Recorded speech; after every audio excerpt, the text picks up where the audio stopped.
Assalamualaikum warahmatullahi wabarakatuh. Alhamdulillahi rabbil alamin. Wabihi nasta'in ala umurid dunya waddin. Ashhadu an la ilaha illallah wahdahu la syarikalah. Wa ashhadu anna Muhammadan abduhu wa rasuluhu la nabiyya ba'da. Allahumma salli wa sallim wa barik ala sayyidina Muhammad wa ala alihi wa ashabihi ajma'in. Rabbi shrah li sadri wa yassir li amri wahlul 'uqdatam min lisani yafqahu qawli. Raditu billahi rabba wa bil islami dina wa bi muhammadin nabiyya wa rasula wa bil qur'ani imama. Syukur alhamdulillahi rabbil alamin. Kemudian salawat dan salam kepada Rasulullah sallallahu alaihi wasallam. Allahumma salli wa sallim wa barik ala sayyidina Muhammad wa ala ali sayyidina Muhammad. Para alim ulama, cerdik pandai, tokoh masyarakat, bapak, ibu-ibu, generasi muda, anak-anak kami hadirin wal hadirat rahimakumullah. Malam hari ini sedikit kajian mengingatkan kita mengangkat bahasan tentang upaya menggapai keampunan Allah Subhanahu wa taala. Bapak Ibu sekalian, di dalam Al-Quran memang kita diperintahkan agar segera untuk menggapai keampunan Allah tersebut. Wasari'u ila maghfiratin min rabbikum wa jannatin 'arduhas samawati wal ard u'iddat lil muttaqin. Bersegeralah kalian menggapai keampunan Allah dan menggapai surga yang luasnya seluas langit dan bumi yang disediakan oleh Allah bagi orang-orang yang bertakwa. Apa ciri orang bertakwa? Ayat-ayat berikutnya menguraikan. Maka oleh sebab itu sekalian, memang menggapai keampunan Allah tersebut tak boleh ditunda-tunda. Terlebih lagi kita manusia biasa, tak ada kita yang tidak berdosa. Kullu bani Adam khata' wa khairul khata'in at-tawwabun, kata Rasul. Setiap anak cucu Adam pasti ada salah, pasti ada dosa. Sebaik-baik orang yang berdosa adalah mereka yang mau bertaubat kepada Allah Subhanahu wa taala. Kita yang hadir malam hari ini, tidak ada kita yang tidak berdosa. Kalaulah ada orang yang mengaku dirinya tak berdosa, secara tidak langsung berarti dia ngaku jadi nabi dan rasul. Karena hanya nabi dan rasullah yang maksum. Dan itu pun yang disepakati hanya Nabi Muhammad sallallahu alaihi wasallam. Nah, dosa itu sekalian, walaupun adalah sesuatu yang kadang tak dapat dielakkan oleh manusia, tetapi jangan pula kemudian menjadikan kita menyepelekan dosa tersebut. Kan tak ada manusia yang tak berdosa. Biasa itu berdosa. Maka Ali bin Abi Thalib mengatakan, dosa kecil ketika sekalipun kecil tapi dia disepelekan, dia hakikatnya adalah besar. Dosa kecil sekalipun kecil tapi ketika dia berulang-ulang, dia tentu akan menjadi dosa besar. Maka oleh sebab itu Bapak sekalian, dosa harus segera untuk dimohonkan kepada Allah agar mendapatkan keampunan dari Allah Subhanahu wa taala. Kenapa begitu sekalian? Karena kalaulah kemudian dosa tidak dimohonkan kepada Allah keampunannya, itu sangat luar biasa banyak mudaratnya. Dosa akan menggelisahkan diri manusia. Dosa akan menjadikan manusia jauh dari Allah. Dosa mengakibatkan doa-doa tidak dikabulkan oleh Allah, atau dikabulkan tapi lambat sampainya pada Allah. Misalnya dalam satu hadis Rasul mengatakan, Ya ayyuhan nas, wahai sekalian manusia, innallaha thayyibun la yaqbalu illa thayyibah. Sesungguhnya Allah itu baik, Allah tak menerima yang tidak kecuali yang baik. Allah tidak menerima kecuali yang baik-baik. Wa innallaha amaral mu'minin bima amara bihil mursalin. Sesungguhnya Allah memerintahkan orang-orang yang beriman sebagaimana Allah telah memerintahkan para rasulnya. Maka dibacakan dua ayat oleh Rasul. Pertama, ya ayyuhar rusul, wahai sekalian rasul, kulu minat thayyibat wa'malu sholihah. Makanlah oleh kalian wahai para rasul segala yang baik-baik, segala yang baik-baik yang telah direzekikan oleh Allah kepada mereka, kepada para rasul tersebut. Wa'malu sholihah, lalu kemudian beramal solehlah kalian. Yang kedua dibacakan oleh Rasul surat Al-Baqarah 172. Ya ayyuhalladzina amanu, wahai orang-orang yang beriman, kulu min thayyibati ma razaqnakum washkuru lillahi in kuntum iyyahu ta'budun. Wahai sekalian orang-orang yang beriman, makanlah oleh kalian dari yang baik-baik yang telah kami rezekikan kepada kalian. Bersyukurlah kalian kepada Allah jika memang betul-betul kalian hanya menghambakan diri kepada Allah. Lanjutan hadis itu Pak Bu. Tsumma dzakara ar-rajulu yatilus safar. Kemudian diceritakan ada seorang laki-laki yang melakukan perjalanan yang jauh. Asy'atsa akbara, rambutnya kusut, badannya berdebu. Yamuddu yadaihi ila sama, dia angkat tangannya ke langit. Ya Rabbi, ya Rabbi, ya Rabbi. Dia berdoa menggunakan kata Rabbi.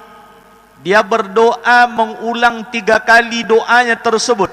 Mestinya 5 keadaan ini menyebabkan doanya itu cepat dikabulkan oleh Allah. Tapi kata Rasul, wa mat'amu haram, yang dimakannya dihasilkan dari hasil yang haram. Wa masyarabu haram, yang diminumnya dihasilkan dari hasil yang haram.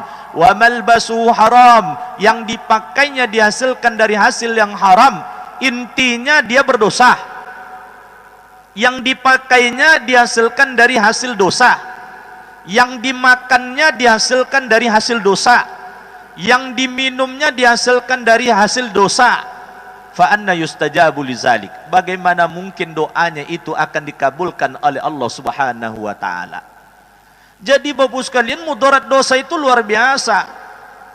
Menjadikan doa tidak dikabulkan, menjadikan hati kotor, menjadikan manusia tersebut bisa kemungkinan dapat bencana. Bahkan dalam satu hadis disebutkan oleh Rasul, dosa itulah sumber dari segala penyakit. Ala adullukum ala da'ikum wa dawaikum. Maukah aku tunjukkan kepada kalian sumber dari segala penyakit dan obat dari segala penyakit? Inna da'akum az-zunub. Sesungguhnya sumber dari segala penyakit itu adalah dosa. Wa dawa'akum al-istighfar. Dan obat dari segala penyakit itu adalah istighfar. Minta ampun, dapat keampunan dari Allah Subhanahu wa taala. Maka Bapak sekalian, dalam suasana seperti sekarang ini misalnya, ini kan wabah corona belum juga landai, bahkan masih naik juga dia. Hari ini saya nak ikuti informasi sore ini Pak Bu. Kemarin masih 262 kasus corona di Riau. Dan itu selalu di atas Pekanbaru, Kampar, Siak, Pelalawan. Nah ini mestinya kemudian menjadi tanda tanya besar oleh kita. Anehnya Bapak sekalian, orang sangat luar biasa kalau terkena penyakit misalnya, apapun penyakitnya, mau penyakit corona kah itu, penyakit yang lain kah itu seringkali perhatian orang hanya terfokus kepada obat-obat secara zahiriyah. Secara zahiriyah. Nah, sementara kasus ini ternyata jangankan obat, vaksinnya saja itu ternyata belum ada yang bisa teruji. Nah, mudah-mudahan kalaupun ada nanti diperkirakan sekitar tahun 2021. Ada satu hal menarik Pak Bu, saya membaca satu buku disebutkan oleh Imam Hasan Al-Basri. Imam Hasan Al-Basri ini adalah ulama tabi'in, kelompoknya adalah tabi'in besar. Dia guru dari Imam Abu Hanifah. Imam Abu Hanifah guru dan teman diskusi dari Imam Malik. Imam Malik adalah guru sekaligus teman diskusi dari Imam Asy-Syafi'i. Imam Asy-Syafi'i adalah guru sekaligus teman diskusi dari Imam Ahmad bin Hanbal. Jadi Imam Hasan Al-Basri berarti guru secara tidak langsung guru dari 4 imam mazhab ini, imam 4 mazhab ini. Jadi menariknya ketika kemudian Imam Hasan Al-Basri melihat ada seorang tabib di daerah Persia. Persia itu wilayah Irak, Iran sekarang. Itu setiap mengobati pasien dan banyak pasien sembuh olehnya, itu selalu kemudian pengobatannya dari sisi pendekatan psikologi, pendekatan sisi rohaninya. Dan kalau kita kaitkan dengan apa yang pernah dikemukakan oleh Ibnu Sina, dia adalah dokter bedah pertama yang mengajarkan ilmu bedah modern kepada dunia Eropa. Dia memang mengadopsi seperti yang itu juga. 40% modal sehat itu terletak pada fisik, 60% modal sehat itu terletak pada sisi rohani manusia. Kalau kita kaitkan dengan kondisi sekarang, imunitas misalnya, imunitas itu Pak Bu, itu sangat ditentukan oleh ketenangan jiwa. Jadi bukan sekedar apa yang dimakan. Sekarang kan banyak orang memperhatikan makannya harus sehat, bergizi, rajin olahraga. Yang dulu-dulu tak banyak di jalan orang pakai sepeda, sekarang sebanyak-banyaknya pakai sepeda. Yang dulu tak terlalu banyak atau tak jadi perhatian oleh orang berjemur, jam 10 pagi berjemur dia. Sementara sisi rohani kurang terperhatikan. Padahal sekalian, dunia kedokteran modern itu awal mula itu dikemukakan oleh Ibnu Sina, dan dia sudah katakan 60% modal sehat itu adalah sisi rohani, 40% baru kemudian sisi jasmani, terkait juga di dalamnya adalah obat. Jadi setiap datang pas dikata-katai, tidak ada yang benar bagi orang sombong Pak Bu. Maka bahaya kalaulah sombong pada diri manusia terjadi, sampai kiamat dia tidak akan pernah minta ampun, karena dia merasa dirinya tak bersalah. Cobalah dalam keseharian Pak Bu, kakak beradik, abang sombong pada adiknya, salah abang nih selalu cari alasan pembenaran terhadap kesalahannya karena dia sombong. Itu sebabnya sombong tidak boleh. Apa yang mau disombongkan? Oh, ilmu, luas ilmu. Tidak ada orang yang mendapat ilmu dengan usahanya sendiri. Pasti ilmu itu dapat karena karunia dari Allah. Dia gunakan, mana alat tangkap untuk mencari ilmu? Mata. Siapa yang memberi mata? Oh, ada mata misalnya. Siapa memberi daya penglihatan? Kan Allah. Ada orang punya mata tapi tidak punya daya penglihatan. Gimana caranya dapat ilmu? Tidak bisa membaca, tidak bisa melihat. Telinga misalnya, telinga ada, tapi kalau tidak diberi daya oleh Allah, daya pendengaran, tidak jadi dia. Jadi Pak Bu, informasi dan pengetahuan kita itu tak lepas dari 5 alat tangkap informasi. 75% informasi pengetahuan kita itu dari mata. 11% pengetahuan kita itu dari pendengaran telinga. 6% pengetahuan kita itu dari penciuman. 6% pengetahuan kita lagi itu dari alat kecap kita, lidah. 2% pengetahuan kita itu melalui alat peraba kita. Siapa yang ngasih? Kan Allah yang ngasih. Sudah dapat ilmu tadi, sudah kita tangkap dengan alat panca indera kita, dengan alat tangkap informasi, kan dioperkan ke otak. Otak siapa yang memberi? Allah. Otak lalu diberi daya oleh Allah, 2 dayanya, daya ingat, daya analisa. Coba satu ini saja hilang, daya ingatnya hilang, jalan pulang tak tahu lagi, jalan ke masjid tak tahu, jangan-jangan istri pun tak tahu lagi, pembantu disangkanya istri. Tiba di rumah dipoluk pembantu dia, rupa bukan bininya. Maka Pak Bu, daya ingat diberi oleh Allah, daya analisa diberi oleh Allah. Idealnya dari otak ini ditransformasi ke hati. Itu sebabnya kalau kita nuntut ilmu kan berdoa, Rabbi zidni ilman warzuqni fahma. Dua kita minta, duhai Tuhanku, tambahkan untukku ilmu dan beri pemahaman. Jadi pemahaman itu tak di otak saja Pak Bu, tapi di hati. Kalau pemahaman di hati, dia melahirkan dorongan-dorongan. Maka tidak boleh orang sombong dengan ilmu. Apalagi sombong dengan harta. Oh kaya dia. Tidak ada orang kaya dengan sendirinya. Makin kaya dia, makin banyak orang miskin terlibat dengan datangnya hartanya tersebut. Oh dia menyebut 3.000 hektar kebun sawit. Apa dia ngurus seluruhnya? Siapa yang bersihkan kebun sawitnya? Siapa yang manen kebun sawitnya? Sudah dipanen, siapa yang nimbang kebun sawitnya? Coba kalau tidak dibeli orang buah sawitnya.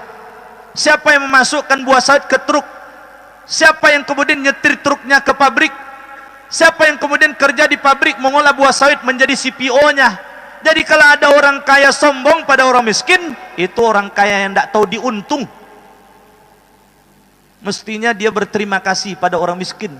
Karena adanya terlibat jeripaya orang ini, maka dia kaya. Bahkan kalau orang kaya, semakin kaya dia, dalam urusan yang disuapkan ke mulut pun itu butuh bantuan orang. Karena dia sibuk, siapa yang masakkan makanannya? Sudah masak, siapa menghidang ke mejanya? Dimakan olehnya, siapa membersihkan mejanya, bersihkan piringnya, bersihkan rumahnya? Jadi tidak boleh sombong. Yang kaya tak boleh bersombong. Lebih tak boleh lagi yang miskin sombong pula pada orang kaya. Aku ado itulah kiamat dunia do Pak Bu. Musikin sombong lo leh. Dibayar 20.000 dek majikannya, tengok 20.000 tadi, tengok lo majikannya. Tengok 20.000, tengok lo majikan tadi. Tengok 20.000, tengok lo. Pilihnya, kiki dia. Habis itu akan dibayar oleh Pak Bu. Jadi Bapak sekalian, sombong itu kalaulah boleh, itu hanya punya Allah. Sombong itu adalah selendangnya Allah. Kan begitu dalam hadis. Maka manusia tidak boleh sombong. Jadi kalau ada manusia yang sombong, berarti dia nandingin Allah. Tidak pantas dia. Maka oleh sebab itu, hati-hati, sombong ini sumber dari dosa dan kesalahan. Yang kedua, wal hasad. Iri dan dengki. Sumber dari dosa dan kesalahan itu iri dan dengki. Ukuran sederhana orang iri dan dengki itu sederhana saja bau. S senang, M melihat, S susah. Mau baca dari kiri atau dari kanan? Dari kiri, senang melihat orang susah. Dari kanan, susah melihat orang senang. Jadi kalau rasakan pada diri kita, kalau orang susah kita yang senang atau hasad itu. Kalau ada orang yang senang kita yang susah. Orang beli mobil kita yang tidak tidur. Orang yang promosi jabatan, kita yang kasak kusuk. Tak boleh terjadi. Kalau itu terjadi, sia-sialah kita Pak Bu. Kita sholat, kita puasa, kita zakat, kita haji, kita umroh, rajin baca Quran, zikir banyak, sedekah ada. Tapi rupanya hasad. Rasul sudah katakan, hati-hatilah dengan hasad tersebut. Karena sesungguhnya hasad tersebut kulul hasanat, dia akan memakan seluruh kebaikan-kebaikan, akan menghabiskan seluruh amal-amal kita. Sebagaimana api melahap dan memakan habis kayu-kayu yang dibakar olehnya. Maka sia-sia amal kita kalau kita hasad. Belajarlah kita bahagia ketika melihat orang senang. Belajarlah kita prihatin ketika saudara kita susah. Itu baru akhlaknya orang yang beriman. Yang ketiga, wal hirs, serakah atau rakus. Ini sumber dari segala dosa. Jadi kalau sekiranya orang sudah serakah, maka semua cara dihalalkan. Kalau orang sudah rakus Pak Bu, dia tidak akan pernah merasa cukup. Orang rakus bawaannya dia pelit. Itu udah pasangan tuh Pak Bu. Kalau rakus pasti pelit. Karena dia merasa kurang terus. Kalau orang itu punya harta, dia masih rakus dan pelit, tak mau berbagi sedikit pun, maka hati-hati, kata Abu Bakar As-Siddiq, orang kalau dia pelit, ada-ada saja akan menghabiskan hartanya. Boleh jadi hartanya habis, oleh penguasa yang zalim kepadanya. Boleh saja hartanya habis karena dicurangin oleh orang. Boleh saja hartanya itu habis disebabkan karena penyakit akut yang tidak sehat-sehat yang diderita olehnya. Boleh jadi kemudian hartanya itu habis disebabkan karena musibah bertubi-tubi terus terjadi pada dirinya. Boleh saja harta itu habis disebabkan karena anaknya yang menghabiskan. Anak duanya tapi abi 100 hektar kebun sawit ayam, abi dia sudah. Ini luar biasa nih. Atau sampai dia meninggal masih kaya, tapi begitu meninggal habis seluruhnya. Anaknya menghabiskan seluruhnya. Coba lihat Bapak Ibu yang sudah lebih tua dari saya, coba lihat di Bangkinang ini. Kalau kemudian skala besar, coba lihat di Riau ini. Siapa orang kaya yang ternyata tidak bertahan kekayaannya, yang habis kekayaannya? Boleh jadi di antara yang itu adalah orang-orang yang dia pelit, tak mau berbagi. Rakus, pelit, tak mau berbagi, habis, ada saya menghabiskannya. Bahkan kata Abu Bakar Siddiq, ada-ada saja kemudian yang dikerjakan dosa dan kemungkaran olehnya yang akan menghabiskan hartanya. Coba lihat, orang-orang yang pelit kadangkala dia punya harta banyak, tidak tahu olehnya lagi mau diapakan. Akhirnya berjudi dia, minum-minuman keras dia, melakukan kezoliman dia, menghabiskan seluruh kekayaannya. Nah oleh sebab itu banyak dosa ini terlakukan. Kalau sudah rakus, pelit, maka banyak dosa yang akan terlakukan oleh orang tersebut. Maka hati-hatilah, 3 ini penyebab induk dari segala dosa dan kesalahan: sombong, hasad, lalu kemudian serakah. Mudah-mudahan tidak ada pada diri kita. Nah, Bapak Ibu hadirin wal hadirat rahimakumullah. Lalu bagaimana caranya untuk dosa kita itu diampuni oleh Allah? Agar dosa kita diampuni oleh Allah, maka kemudian hal-hal yang harus ada pada diri kita. Pertama, beristighfar. Maka kalau tidak ada istighfar, permohonan ampun, orang itu belum dianggap serius meminta ampun pada Allah. Maka dia harus minta ampun kepada Allah. Yang kedua, bahwa dia akan dapat keampunan dari Allah kalau dibarengi dengan penyesalan dalam hati. Jadi kalau hanya dengan lisan astagfirullahaladzim, tapi dalam hati tidak nyesal. Apa tanda tidak nyesal? Besok diulang lagi. Nah, itu disebut oleh orang tobat sambal lado. Hari ko tobat sudah makan sambal lado, oh ndak podelenya, ndak kan makan julenya. Besok lalu depan koordinasi tu, alam lili je liule. Allah mak cando sambal lado go. Diulang lihat dia. Jadi sekalian harus kemudian menyesali dalam hati. Ketika sudah menyesali dalam hati, yang ketiga yang harus diwujudkan olehnya, dia harus menjauhkan badannya, jasmaninya dari dosa tersebut, menjauhkan dirinya dari dosa. Yang keempat, bertekad tidak akan mengulangi lagi. Saya takkan mengulangi lagi. Saya benci pada dosa tersebut seperti saya benci menjilati air ludah yang telah saya keluarkan dari mulut saya. Lalu kemudian yang kelima, mulailah cinta kepada akhirat. Karena kalau orang cinta pada akhirat, bayangannya jangan-jangan saya nanti masuk neraka, diazab luar biasa nanti. Sehingga akhirnya kemudian dengan cinta akhirat itu dia berpacu untuk beramal, karena dunia ini hakikatnya adalah untuk beramal. Tapi kalau kemudian jauh dari akhirat, Bapak sekalian, inilah yang seringkali melalaikan diri manusia. Kalaulah cinta pada akhirat, yang keenam itu urutannya, dia mulai menghinakan dunia. Menghinakan dunia. Kalau dah seperti itu, kita ringkaskan waktu Isa sudah masuk, maka dilanjutkan dengan qillatul kalam, sedikit bicara. Mulai sekarang kalau sudah bertaubat, jangan banyak-banyak bicara. Kalau banyak bicara, potensi dosanya banyak. Qillatul ta'am, sedikit makan.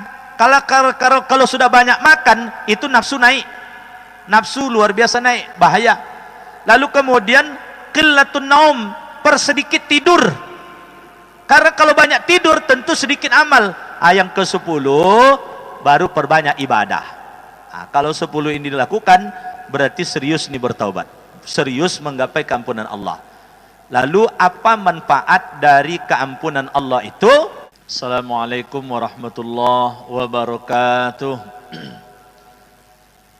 Kaum bapak, kaum ibu, hadirin wal hadirat rahimakumullah. Terakhir tadi sebelum sholat isya disampaikan pada kita dan diulang kembali, apa tanda serius kita beristighfar dan bertobat pada Allah? Pertama, lisan kita mengucapkan kalimat istighfar. Kedua, hati kita betul-betul jauh dari dosa tersebut, menyesali dosa tersebut. Yang ketiga, kita jauhkan badan kita, jasad kita dari perbuatan dosa tersebut. Yang keempat, kita bertekad tidak akan mengulang kembali dosa tersebut. Lalu kemudian yang kelima, mulai mencintai akhirat. Yang keenam, menghinakan atau meremehkan dunia. Kalau kita anggap dunia itu terlalu istimewa, itulah seringkali kemudian kita melakukan dosa dan kesalahan. Tak dapat rezeki, seringkali kemudian kita mengeluh kepada Allah, menyesali takdir Allah dan lain sebagainya. Lalu kemudian qillatul kalam, sedikit bicara, tak usah banyak-banyak. Bukan berarti kita harus diam, tidak. Mulailah kemudian hanya berbicara yang baik. Kalau takkan baik, lebih baik kita diam. Qillatut ta'am, sedikit makan, tak usah banyak-banyak. Kalau banyak makan, bawaannya malas. Kalau banyak makan, bawaan nafsu pun akan naik, sehingga kemudian potensi dosanya banyak. Lalu kemudian qillatun naum, sedikitkan tidur. Lalu yang ke-10 adalah memperbanyak ibadah kepada Allah Subhanahu wa taala. Nah, dalam keseharian memang kadangkala banyak sebetulnya dosa terlakukan oleh kita, tapi kita menganggap itu tidak dosa. Misalnya minum tangan kiri misalnya. Minum dan makan dalam keadaan berdiri. Lalu kemudian ya dosa mata. Ini tidak dapat kita elakkan dosa mata ini. Bahkan ya ada wanita yang buka aurat, tidak dapat kita elakkan. Itu ini dibahasakan oleh Rasul. Ada beberapa macam zina yang tak dapat dielakkan oleh manusia. Yang inilah dibahasakan oleh para ulama sebagai dosa kecil, tapi tidak boleh disepelekan dia. Zina mata. Tidak ada di Indonesia ini daerah yang steril yang semuanya nutup aurat kecuali hanya di masjid. Kalau di masjid aman mata kita. Tapi kalau sudah keluar dari areal Masjid Islamic Center kita ini, tidak ada jaminan mata kita kemudian tidak berdosa. Belum lagi kemudian hati kita. Nah, oleh sebab itu sekalian, ini yang kemudian tadi disebutkan banyak mudarat yang akan dirasakan. Perlu kemudian kita betul-betul bertaubat pada Allah, menggapai keampunan Allah, beristighfar pada Allah. Nah, kalaulah betul-betul kita serius bertaubat pada Allah, banyak yang akan kita peroleh. Apa yang kita peroleh? Imam Hasan Al-Basri pernah didatangi oleh beberapa orang. Didatangi oleh orang perwakilan satu kampung yang sudah lama tak turun hujan. Tak turun-turun hujan, kemarau panjang. Lalu minta nasihat apa yang harus dilakukan. Lalu diperintahkan oleh Imam Hasan Al-Basri, pulang kampung kau ajak sekampung itu beristighfar. Nanti Allah turunkan hujan. Datang orang yang kemudian sulit mendapatkan keturunan, minta tolong diberikan solusi agar kemudian dapat keturunan. Maka kemudian dianjurkan oleh Imam Hasan Al-Basri, engkau dengan pasanganmu banyak-banyaklah beristighfar. Datang kemudian orang yang sakit, minta kemudian didoakan sembuh dari sakit, minta diberi ramuan agar sembuh dari sakit. Apa jawaban Imam Hasan Al-Basri? Engkau banyak-banyaklah beristighfar, Allah akan sembuhkan. Maka begitu orang-orang ini selesai urusannya dengan Imam Hasan Al-Basri, murid-muridnya yang menyaksikan kejadian itu bertanya, wahai guru, kemarau panjang solusinya istighfar. Orang sakit solusinya istighfar. Orang yang sulit dapat keturunan solusinya istighfar. Ada apa ini? Maka dijawab oleh Imam Hasan Al-Basri, tidakkah engkau membaca Al-Quran? Maka dibacakan surat Nuh oleh Imam Hasan Al-Basri ayat 10 sampai 12. Faqultu astaghfiru rabbakum innahu kana ghaffara. Nabi Nuh berkata kepada umatnya, beristighfarlah kalian, minta ampunlah kalian, gapailah keampunan Allah tersebut, karena Allah itu Maha Pengampun. Kalau sudah dapat keampunan dari Allah, yursilis samaa'a 'alaikum midrara. Allah akan turunkan hujan lebat. Pertanyaan dari orang yang pertama, kemarau panjang, minta turun hujan, istighfar. Lalu kemudian apa lagi? Wa yumditkum bi amwali wa banin wa yaj'al lakum jannat wa yaj'al lakum anhara. Allah akan tambahkan, apa ditambahkan? Ditambahkan harta kekayaan. Orang yang sulit hidup minta jalan keluar. Apa jalan keluarnya? Ya banyak istighfar. Lalu kemudian Allah akan tambahkan anak keturunan bagi kalian. Orang yang sulit keturunan tadi terjawab dia. Allah akan jadikan bagi kalian kebun-kebun yang rindang, yang menyejukkan hati, hasilnya memuaskan. Ini yang sulit ekonomi.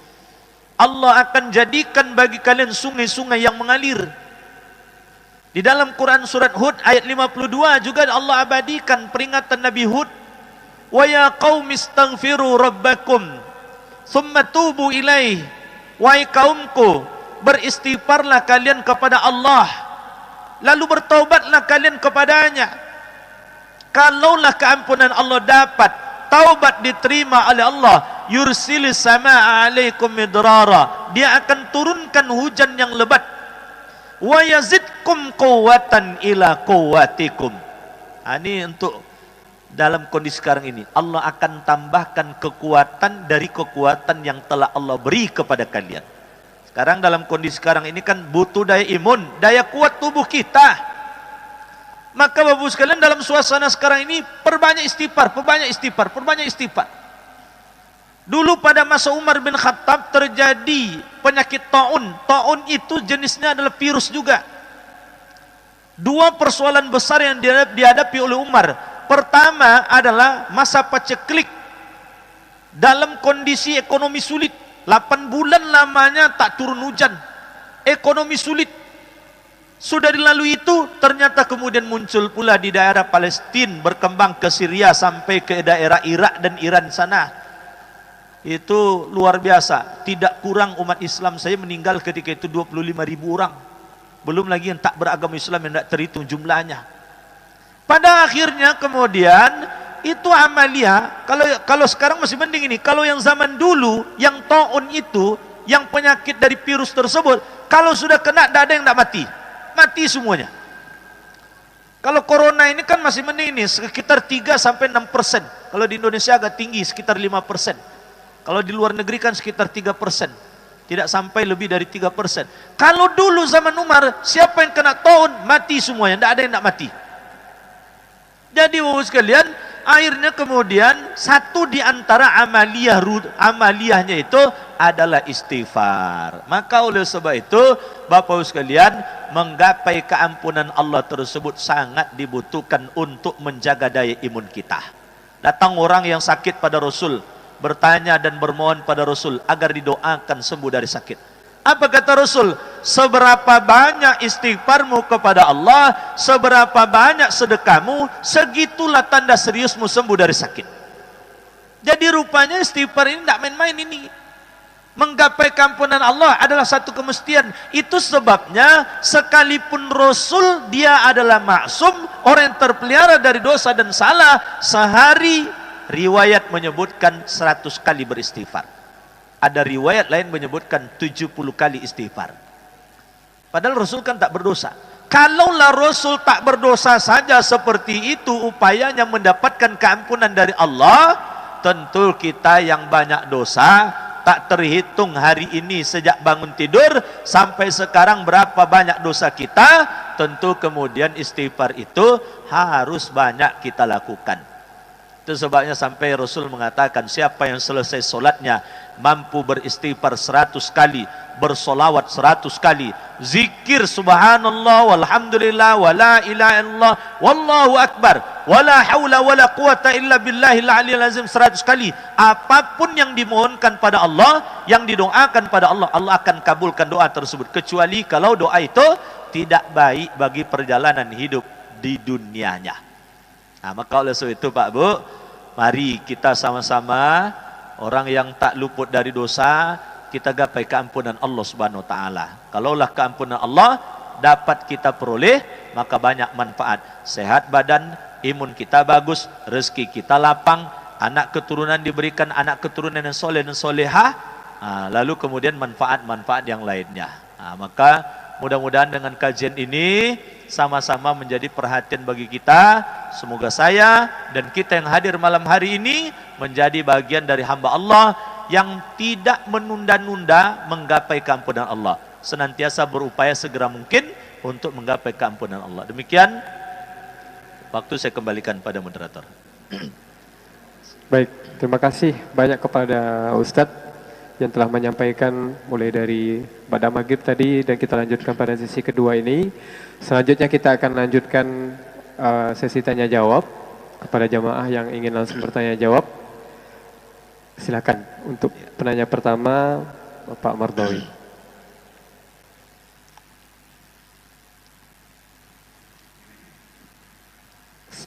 Sebutkan nama kemudian pertanyaannya dan langsung dijawab oleh Ustaz Antiasa. Ya. Bismillahirrahmanirrahim. Assalamualaikum warahmatullahi wabarakatuh. Waalaikumsalam warahmatullahi wabarakatuh. Perkenalkan, nama kami Mardawi Saleh. Pertama, pertanyaan terkait dengan sombong, Bu ya. Ya. Kalau tadi dikatakan iblis sekali sombong langsung dicap oleh Allah. Kita nih tak berapa kali sikap-sikap sombong kita ini, bentuknya macam-macam. Cuma bagaimana kita menyikapi atau memberikan sebuah penafsiran kalau sombong itu berupa watak. Katakanlah sifat seseorang itu dari awalnya sepertinya memang sudah karakter dia seperti itu. Sehingga kadang-kadang orang menduga memang sombong nih, malah dibawa ke keluarga orang, ini memang sombong kali orangnya katanya. Ya. Bagaimana kita menyikapi kalau latar belakang seperti itu? Satu. Yang kedua, Bu ya, ini mungkin selingan, Bu ya. Tapi menurut saya ada momennya seperti ini, saya sampaikan. Ini terkait dengan apa yang beredar saat ini. Ada berita masuk ke pondok malam-malam hari. Oh ya. Minta data. Ya. Secara sederhana, kalau masyarakat awam menanggapi kejadian seperti ini, itu menjadi presiden buruk bagi pondok pesantren. Orang tua tidak akan mau masukkan anaknya. Kenapa? Pondok ini rupanya menjadi sasaran katanya. Pertanyaan kami ini, bagaimana kita menanggapi situasi kondisi seperti itu pada kekinian ini, Bu ya. Terima kasih. Assalamualaikum warahmatullahi wabarakatuh. Waalaikumsalam warahmatullahi wabarakatuh. Pada dasarnya manusia kalau kemudian dia mendekati agama dengan baik dan diamalkan, insya Allah karakter sombong tak ada. Kalau ada, itu yang harus dirubah. Kadang-kala bawaan dari pendidikan keluarga, dari dini kadang. Kalau orang sombong, dia suka bercakap nak di atas terus. Kadang-kala kan dalam keseharian kan tak terasa oleh kita terbentuk pola seperti itu. Suka berdebat, orang suka berdebat, ingin menang terus. Itu bawaannya nanti sombong. Bahaya. Itu sebabnya dalam hadis dikatakan oleh Rasul, la tumarru akhaka wa la tumazihuhu wa la tu'idu mu'idan fatukhlifahu. Jangan kalian mendebat saudara kalian. Jangan kalian menseluruh saudara kalian. Jangan kemudian kalian buat janji, setelah itu kalian pula yang mengingkari janji. Maka Bapak-Ibu sekalian, agar kemudian tak sombong, Imam Al-Ghazali mengajarkan pada kita, agar kita tidak sombong kepada orang lain, pandanglah orang tersebut lebih dari kita. Insya Allah tidak sombong. Yang tua ketemu dengan yang muda, dia akan mengatakan, saya lebih dulu berdosa daripada yang muda. Jangan-jangan dosa saya lebih banyak daripada yang muda, karena angka umurnya saja sudah berbeda. Yang muda dengan yang tua supaya tak sombong, maka yang muda memandang yang tua, dia sudah lebih dulu umurnya dari saya, tentu lebih dulu pula berbuat baik daripada saya. Maka yang muda tidak sombong. Yang berilmu, dia tak sombong pada orang yang tak berilmu, atau orang jahil, atau orang bodoh lah. Bagaimana caranya? Kalau orang bodoh ini dia berdosa karena tidak ada ilmu, karena kebodohannya. Tapi kalau saya berdosa dengan ilmu saya. Nah, maka akhirnya yang berilmu tak sombong pada yang tak berilmu atau yang bodoh. Yang bodoh tentu lebih tak pantas lagi sombong pada yang berilmu. Sombong pula pada yang berilmu, bahaya pula ini. Nah, maka oleh sebab itu, kalaulah kita memandang orang lain lebih dari kita, aman kita. Tapi kalau kita memandang orang lain di bawah kita remehkan dia, itulah pangkal mula kesombongan. Maka oleh sebab itu sekalian, kuncinya seperti Imam Al-Ghazali tadi katakan, itu adalah pandanglah orang itu lebih dari kita. Insya Allah aman kita dari sombong tersebut.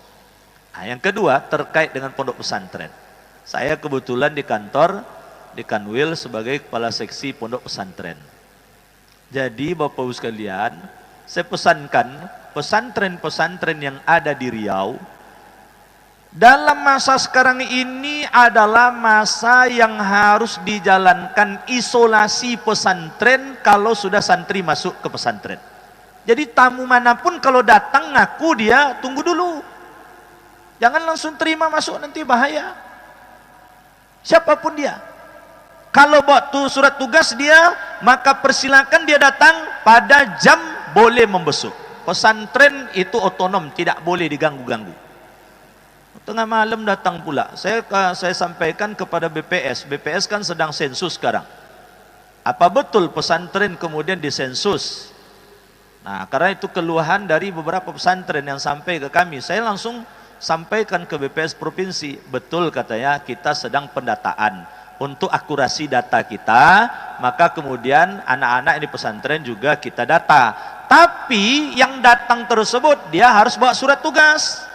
ID card-nya jelas. Dan dia tidak boleh di luar dari jam kerjanya. Hari Minggu datang orang libur. Nah, lihat surat tugasnya itu kan ada tanggalnya.